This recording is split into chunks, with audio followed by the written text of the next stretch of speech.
I'm Dr. David Cox. I'm a neuroscientist by background, and I'm a specialist health and medical journalist. AI is an interesting thing, and I think all journalists the last 2 years, particularly the last year, have started to receive AI-generated pictures. I mean, they're just not really relevant to me at all. If I'm going to write a story, I want access to a source, but I don't want pre-supplied quotes or essentially like a pre-written story. I mean, there's only a small subsection of media outlets who would use that kind of content, and they're rapidly dying out anyway. So it's a total waste of time. And so those PRs are now basically kind of competing with AI PRs in a sort of strange kind of race to the bottom, but both of them essentially go in my spam folder. I think the more optimistic way to look at AI, both from a PR and a journalism perspective, is I think it's only going to enhance the value of quality journalism and quality PR. The PRs I use are people who are familiar with my work, who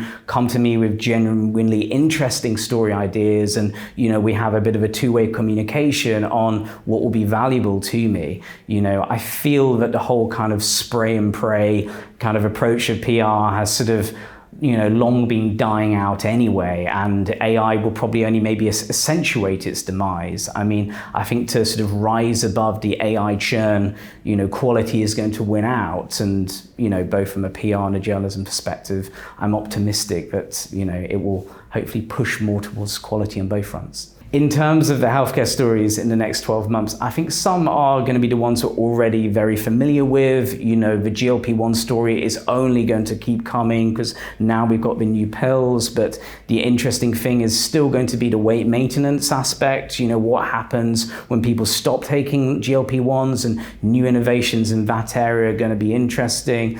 I feel neurodegenerative diseases is an area of massive excitement at the moment. We've got like a rising tide of Parkinson's cases in many parts of the world, and there's huge amounts of innovation on that front.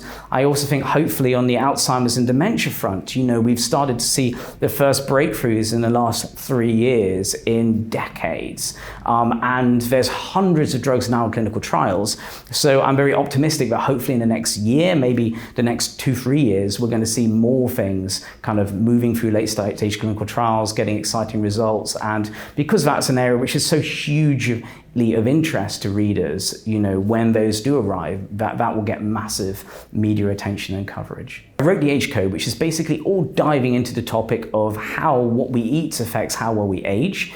There was a couple of reasons for why now. I mean, I think the biggest one is we're really seeing just a trend of accelerated aging in the under 50s. There was a fascinating and chilling study a couple of weeks ago which showed that millennials on a cellular level are aging faster than both Gen X and the baby boomer generation. And I feel a lot of that is down to the changing nutritional landscape.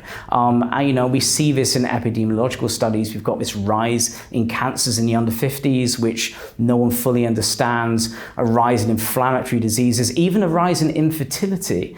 And I think diet plays a very underrated role in all of that. And so that was the idea of the book: look at why are we aging too quickly and what can we do about it. If I was going to just pick one lesson from the Age Code, I think it would be that just small everyday changes can make a big difference over the long term, whether that's just eating more fiber, doing more water-based cooking 2 or 3 times a week rather than like grilling or roasting or cooking with dry heat is actually something which has been shown to be a really underrated way of slowing down the aging process. Eating more omega-3s, which are these really anti-inflammatory nutrients found in oily fish, that can be really, and just eating a variety of plant foods, and even changing the timing of when you eat your biggest meal. Not all the time, but even if you do that just 2 or 3 times a week, eat your biggest meal for lunch rather than dinner. All these things can have a big effect, over years and decades on how long you're likely to live.